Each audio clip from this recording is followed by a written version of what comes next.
Stop scrolling right now. What I'm about to tell you will shake you to your core.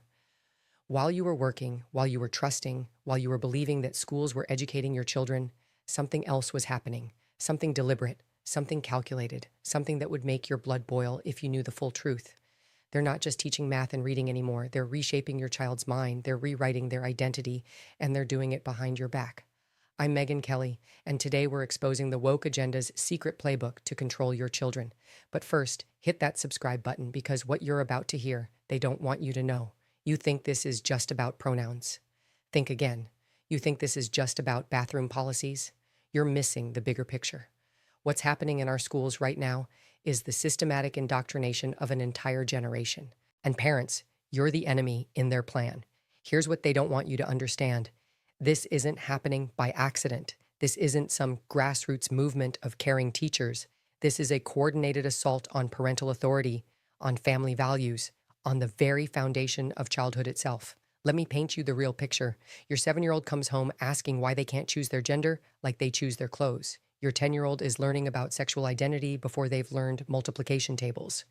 Your teenager is being told that you, their parent, are the problem if you disagree. But here's the part that will terrify you most. They have a plan for when you try to stop them. I've spent months investigating this. I've read the training manuals, I've spoken to whistleblower teachers, I've examined the curriculum documents they thought would stay hidden. And what I've discovered is a blueprint for psychological manipulation that would make authoritarian regimes proud. They call it social emotional learning. Sounds innocent, doesn't it? They call it inclusive education. Who could argue with inclusion? They call it age-appropriate discussions. But age-appropriate according to whom? Let me tell you what's really happening in those classrooms while you're at work trusting them with your most precious gift. They're teaching kindergartners that families come in all shapes and sizes, but somehow traditional families are never the example. They're reading books about children questioning their gender to 8-year-olds who still believe in Santa Claus. They're asking middle schoolers to write essays about their sexual identity when they should be learning history. And when parents show up to school board meetings asking questions, suddenly they're labeled domestic terrorists. But here's what makes my blood boil the most. They have a system for dealing with parents who resist. They call them non-affirming families. They train teachers to identify children who might be struggling with their identity, and then they teach them how to create a wedge between that child and their parents. I've seen the training slides, I've read the emails, I've spoken to the teachers who were told that maintaining a child's confidential about their gender identity from their parents is not just okay, it's required. Think about that for a second. Your child's teacher knows something about your child that they've been instructed not to tell you.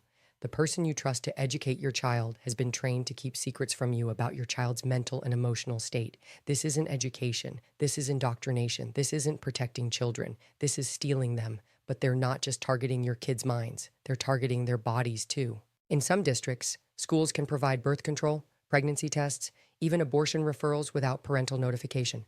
But they can't give your child a Tylenol without calling you first. Let that sink in. They can help your teenage daughter get an abortion without you knowing, but they need your permission to take her on a field trip to the zoo.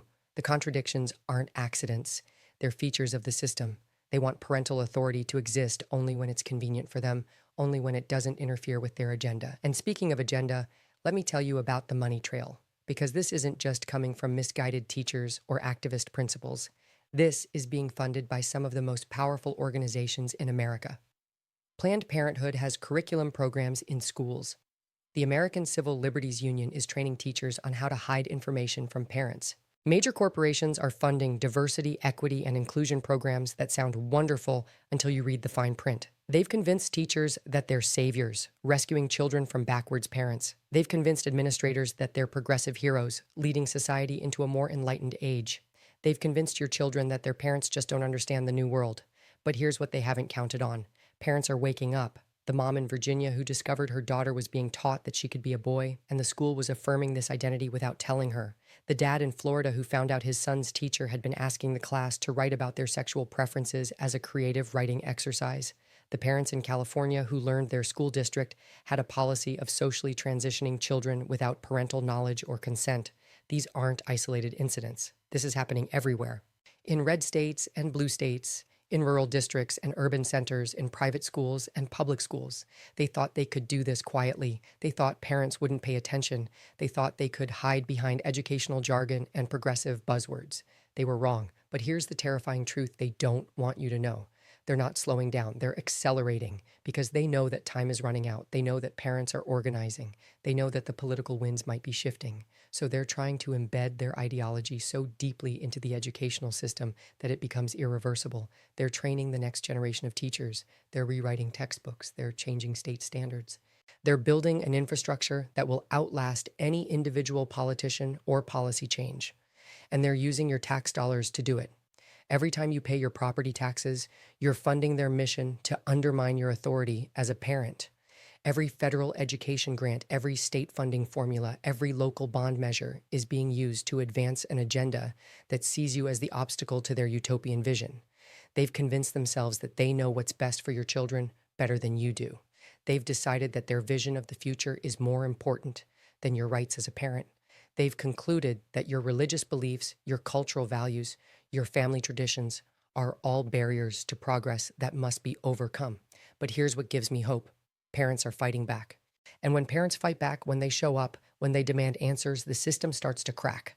I've seen school board meetings where hundreds of parents show up demanding transparency. I've watched as districts are forced to reveal their curriculum when parents organize and demand to see it.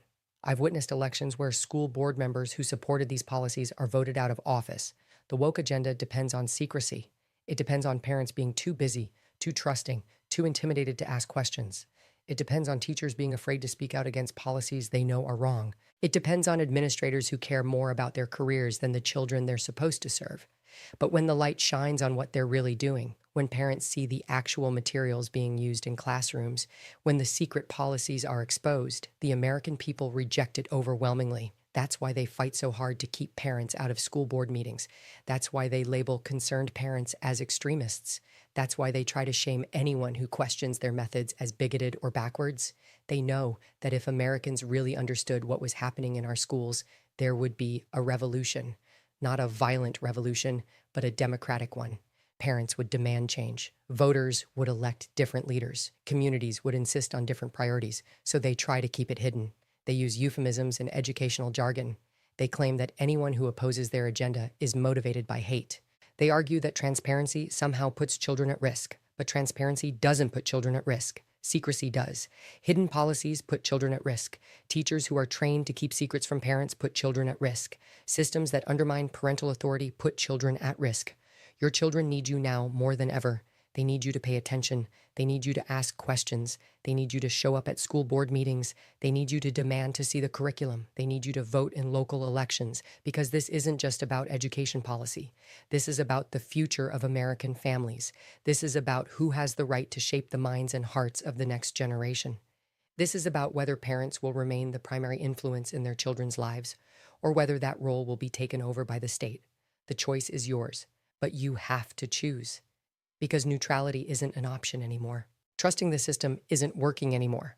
Hoping for the best while ignoring the reality isn't protecting your children anymore. Let me tell you about Loudoun County, Virginia.